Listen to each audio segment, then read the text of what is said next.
నమస్తే, welcome to Bharati TV. నేను బాపయ్య. ఆంధ్రప్రదేశ్ మాజీ ముఖ్యమంత్రి వైఎస్ఆర్ కాంగ్రెస్ పార్టీ అధినేత వైఎస్ జగన్మోహన్ రెడ్డి 2024 ఎన్నికల్లో ఓడిపోయిన తర్వాత ఆయన బయటకు రావటం అనేది చాలా అరుదుగా జరుగుతోంది. ఆయన ఎప్పుడూ కూడా బెంగళూరులోని యలహంక ప్యాలెస్కే పరిమితమైపోయి ఉంటున్నారు. అంతకుముందు చూసుకుంటే అధికారంలో ఉన్నప్పుడు అంటే 2019 నుంచి 24 మధ్య చూసుకుంటే తాడేపల్లి ప్యాలెస్కే పరిమితమైపోయి ఉండేవారు. అధికారం అంతా కూడా, యంత్రాంగం అంతా కూడా అక్కడికే వెళ్ళేది. ఆయన సూచనల మేరకు వర్క్ చేసుకునేవాళ్ళు అధికారులు. ఇక ఎమ్మెల్యేలు, ఎంపీలు, లేకపోతే కార్యకర్తలు, లేకపోతే నియోజకవర్గ స్థాయి నేతలు, జిల్లా స్థాయి నేతలు ఉంటారు కదా, వాళ్ళంతా కూడా ఎప్పుడెప్పుడు జగన్మోహన్ రెడ్డి అసలు అనుమతిస్తాడా కలవడానికి అని చెప్పేసి పడిగాపులు పడుతూ ఉండేవాళ్ళు. కొంతమందిని కలిసేవారు, కొంతమందిని కలవలేదు అని చెప్పేసి కూడా మనం 2024 ఎన్నికల్లో ఓటమి తర్వాత విన్నాం. జగన్మోహన్ రెడ్డిని ఆయన కోటరీ పక్కదారి పట్టించింది, తప్పుదారి పట్టించింది అని చెప్పేసి కూడా సొంత పార్టీ నేతలే ఆరోపిస్తున్న సందర్భాన్ని ఇప్పుడు మనం చూస్తున్నాం. సో ఇవన్నీ పక్కన పెడితే జగన్మోహన్ రెడ్డి ఇప్పుడు బయటకు రాబోతున్నారు అని చెప్పేసి వార్తలు వింటున్నాం. అది కూడా ప్రజల మధ్యకు వచ్చేస్తారు అని చెప్పేసి. అయితే ఈ జనవరి నుంచే ఆయన అసలు బస్సు యాత్రలో, లేకపోతే పాదయాత్ర లాంటివో, లేకపోతే సభలు సమావేశాలు, నియోజకవర్గ స్థాయిలో సభలు సమావేశాలు పెడతారని చెప్పేసి మనం విన్నాం. కానీ అది కూడా పోస్ట్ పోన్ అయింది. 2027 నుంచి పాదయాత్ర ఉంటుంది, 2026 నుంచి సభలు సమావేశాలు, బస్సు యాత్రలు ఉండొచ్చు అని చెప్పేసి అని అంటున్నారు. సో అయితే ఈ పాదయాత్ర మాత్రం స్వయంగా జగన్మోహన్ రెడ్డి అనౌన్స్ చేశారు. తాజాగా 2 ఏళ్ళు కళ్ళు మూసుకున్నారు. కూటమి ప్రభుత్వం అధికారంలోకి వచ్చింది 2024లో. ఇప్పుడు చూస్తే 2026. సో మొత్తం మీద 2 ఏళ్ళు కళ్ళు మూసుకున్నారు కదా. ఇంకొక సంవత్సరంన్నర కళ్ళు మూసుకోండి. 2027 నుంచి నేను పాదయాత్ర చేస్తా, 2029లో నేనే కాబోయే ముఖ్యమంత్రి అని చెప్పేసి జగన్మోహన్ రెడ్డి అనౌన్స్ చేశారు. అయితే ఈ పాదయాత్రకి సంబంధించి ఎప్పటి నుంచో స్కెచ్ నడుస్తూనే ఉంది అని చెప్పేసి ఇంటర్నల్గా టాక్ నడుస్తుంది. ఇవాళ జగన్మోహన్ రెడ్డి ఏదో యథాలాపంగా నేను పాదయాత్ర చేయబోతున్నానని చెప్పేసి యథాలాపంగా అనౌన్స్ చేయలేదు. ఆయన పక్కా ప్లాన్ ప్రకారమే, అంటే బెంగళూరులోని యలహంక ప్యాలెస్లో ఆయన ఉంటున్నారని, అందరినీ కలవట్లేదు, ఎవరికి అపాయింట్మెంట్ ఇవ్వట్లేదు అని చెప్పేసి అనుకుంటున్నాం. కానీ ఆయన రాజకీయంగా స్కెచ్ అయితే రెడీ చేసుకుంటున్నారు. బెంగళూరులో ఉండి కూడా ఆయన పొలిటికల్గా ఎలా స్టెప్స్ తీసుకోవాలి, భవిష్యత్తులో ఎలాంటి నిర్ణయాలు తీసుకోవాలి రాజకీయ పరంగా అని చెప్పేసి ఆయన పూర్తిగా ఒక స్కెచ్ రెడీ చేసుకుంటున్నారు అని చెప్పేసి మాత్రం ఇంటర్నల్గా సమాచారం అందుతుంది. సో దీనిలో భాగంగానే ఆయన ఎప్పటి నుంచో రెడీ చేసుకున్నారు.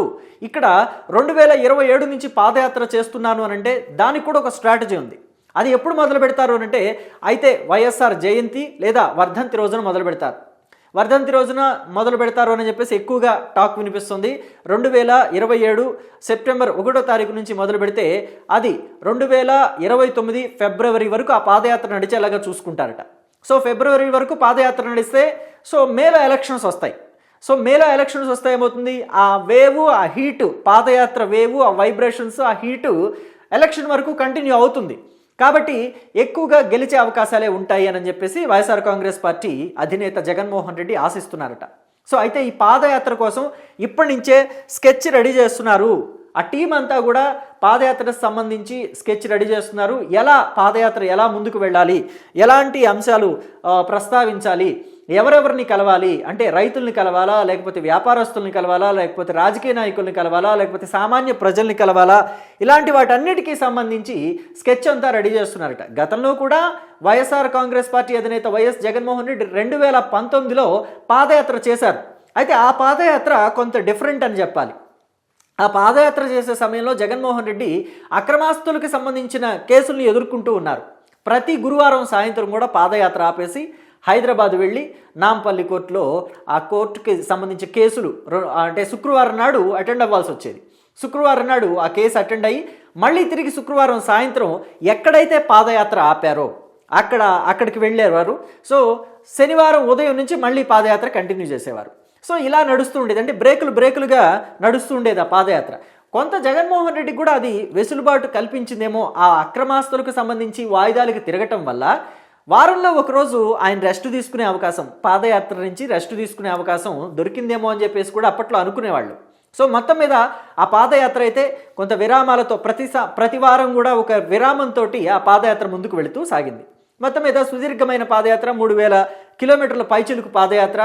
సో పాదయాత్రే ఆయన్ని ముఖ్యమంత్రిని చేసింది 2019 ఎన్నికల్లో.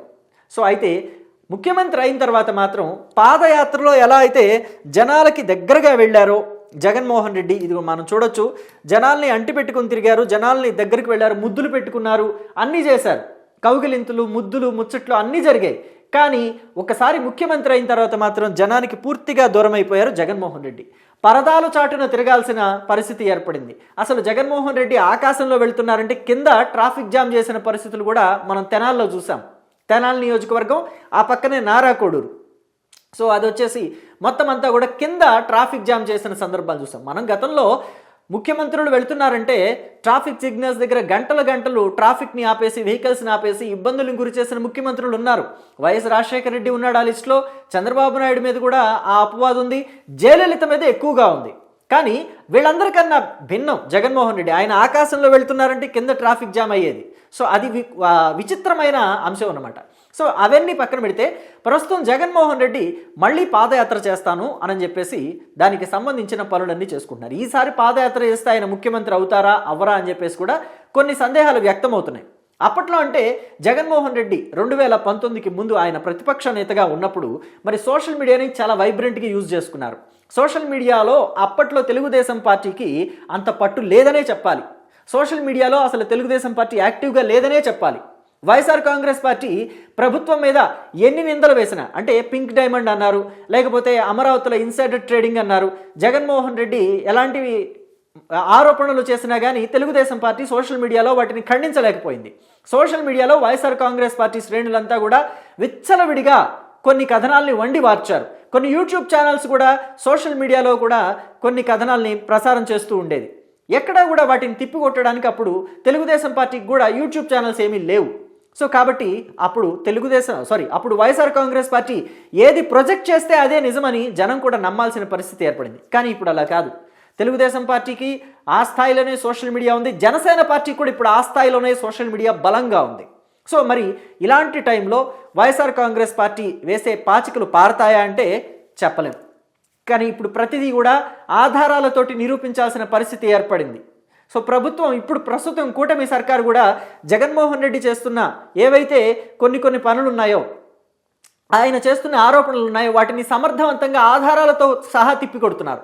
తాజాగా మనం చూసాం, రీసర్వే అనేది నాది, నేను చేశానని చెప్తుంటే రీసర్వేకి ల్యాండ్ టైటిలింగ్ యాక్ట్కి చాలా తేడా ఉంది నాయన అని చెప్పేసి తెలుగుదేశం పార్టీ ప్రూవ్ చేసుకుంది.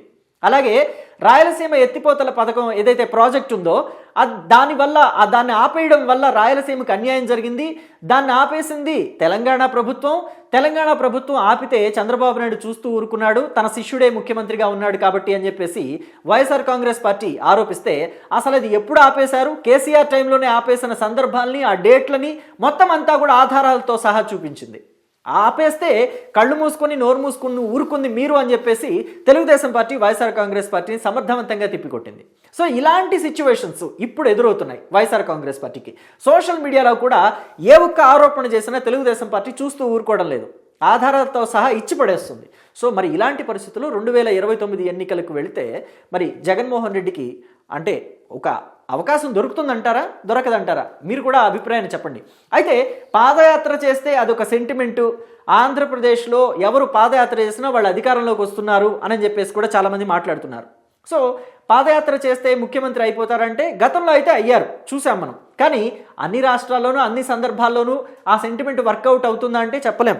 మనం చూసుకుంటే వైఎస్ రాజశేఖర రెడ్డి 2004 సమయంలో పాదయాత్ర చేశారు. 2004 ఎన్నికలకి ముందు ఆయన కూడా ముఖ్యమంత్రి అయ్యారు. ఇక చంద్రబాబు నాయుడు 2014కి ముందు ఈయన కూడా పాదయాత్ర చేశారు, ఈయన కూడా ముఖ్యమంత్రి అయ్యారు. లోకేష్ 2024 ఎన్నికలకి ముందు యువగళం పేరుతోటి ఈయన కూడా పాదయాత్ర చేశారు. అసలు ఈయన పాదయాత్ర గురించి అయితే ప్రత్యేకంగా చెప్పుకోవాలి. వైఎస్ఆర్ కాంగ్రెస్ పార్టీ అధికారంలో ఉంది అప్పట్లో. లోకేష్ పాదయాత్ర చేస్తున్న సమయంలో అంటే పాదయాత్ర చేస్తున్న సమయంలో కూడళ్లలో ఏదైనా సభలు సమావేశాలు పెట్టుకోవాలంటే మైక్ ఇచ్చేవాళ్ళు కాదు, కానీ కనీసం ఒక సభా వేదికను కూడా ఏర్పాటు చేసుకొని ఇచ్చేవాళ్ళు కాదు. లోకేష్ ఒక స్టూల్ మీద నిలబడి మైక్లో అంటే చిన్న చిన్న బాక్సులు ఉంటాయి కదా, సౌండ్ బాక్సులు, వాటిని పెట్టుకొని ఒక మైక్ తీసుకొని స్టూల్ మీద నిలబడి ప్రజలను ఉద్దేశించి మాట్లాడిన సందర్భం. అసలు ఇక ఆ సమయంలో కూడా లోకేష్ని ఎంత హ్యూమిలేట్ చేశారో మనం అందరం మర్చిపోలేం. సో అంత హ్యూమిలేట్ చేశారు కాబట్టి లోకేష్ ఇంకా రాటు తేలాడు. Telugu Desam party, Janasena party, Bharatiya Janata party కూటమి అధికారంలోకి రావడంలో లోకేష్ పాదయాత్ర కూడా కొంత పని చేసిందని చెప్పడంలో ఎటువంటి సందేహం లేదు. సో లోకేష్ పాదయాత్ర కూడా సక్సెస్ అయింది అని చెప్పాలి. కానీ ఇక్కడ ఫెయిల్ అయిన పాదయాత్రలు కూడా మనం గుర్తు చేసుకోవాలి. ఇక్కడ జనసురాజ్ పార్టీ అధినేత ఈయన ప్రశాంత్ కిషోర్ బీహార్లో పాదయాత్ర చేశారు. కానీ జనసురాజ్ పార్టీకి అసలు ప్రశాంత్ కిషోర్ పాదయాత్ర చేసిన నియోజకవర్గాల్లో కనీసం డిపాజిట్లు కూడా రాలేదు. మరో నేత కూడా పాదయాత్ర చేసి ఫెయిల్ అయిన ఉన్నారు, ఆయనే రాహుల్ గాంధీ. ఈయన కూడా పాదయాత్ర చేశారు, ప్రధాని అవ్వాలి అనుకున్నారు. 2024కి ముందు భారత్ జోడో యాత్ర చేపట్టారు, కాశ్మీర్ టు కన్యాకుమారి అని చెప్పేసి చాలా సుదీర్ఘమైన పాదయాత్ర. ఆయన భారతదేశ వ్యాప్తంగా కొన్ని వేల కిలోమీటర్లు తిరిగారు. కానీ ఏం ప్రయోజనం? పాదయాత్ర సక్సెస్ని అందించలేకపోయింది. మరి ఫెయిల్యూర్స్ ఉన్నాయి పాదయాత్రలో, సక్సెస్లు ఉన్నాయి. జగన్మోహన్ రెడ్డి మరి ఇప్పుడు 2029 ఎన్నికలకి ముందు పాదయాత్ర చేస్తాను, 2027లో మొదలు పెడతాను, 2029 వరకు సుదీర్ఘమైన పాదయాత్ర చేస్తాను, మొత్తం 134 కిలోమీటర్లు కవర్ చేస్తాను అని చెప్పేసి చెప్తున్నారు. అంటే 130 నుంచి 140 నియోజకవర్గాలు, అసెంబ్లీ నియోజకవర్గాల్ని కవర్ చేస్తాను అని చెప్పేసి అంటున్నారు. గతంలో ఆయన చేసిన పాదయాత్ర 3300, 3400 కిలోమీటర్లు నడిచింది, సుదీర్ఘమైన పాదయాత్ర. ఈసారి 4000 కిలోమీటర్ల వరకు ఉంటుంది. ఎక్కువ గ్రామాల్ని, ఎక్కువ జిల్లాల్ని, ఎక్కువ నియోజకవర్గాల్ని కవర్ చేసే ఉద్దేశంతో ఆయన ఆ ప్లానింగ్ అంతా కూడా ఇప్పటి నుంచే సెట్ చేసుకుంటున్నారు అని చెప్పేసి తెలుస్తుంది. అయితే ఈ పాదయాత్ర జగన్మోహన్ రెడ్డికి ముఖ్యమంత్రిగా అవకాశం ఇస్తుందా, లేదు కనీసం ప్రతిపక్ష హోదా అయినా ఈసారి కల్పిస్తుందా చూడాలి. మరి ఏం జరుగుతుందని మీరు అనుకుంటున్నారు? జగన్మోహన్ రెడ్డి చేపట్టబోయే ఈ పాదయాత్ర ఆయనకి సక్సెస్ అందిస్తుందనుకుంటున్నారా, అందించదు అనుకుంటున్నారా? అయితే జగన్మోహన్ రెడ్డి మాత్రమే కాదు, ఈసారి తెలంగాణలో కూడా పాదయాత్ర ఉండబోతోంది. అయితే తెలంగాణలో కేటీఆర్ పాదయాత్ర చేస్తానని చెప్పేసి ఎప్పుడో అనౌన్స్ చేశారు. సో కానీ మరి ఆయనకు కూడా ఇది కలిసి వస్తుందా? పాదయాత్ర టీఆర్ఎస్ పార్టీని, అంటే బీఆర్ఎస్ పార్టీని అధికారంలోకి తీసుకొస్తుంది అనుకుంటున్నారా, తీసుకురాలేదు అని అనుకుంటున్నారా? మీ అభిప్రాయాన్ని కమెంట్ బాక్స్లో తెలియచేయండి. Thank you.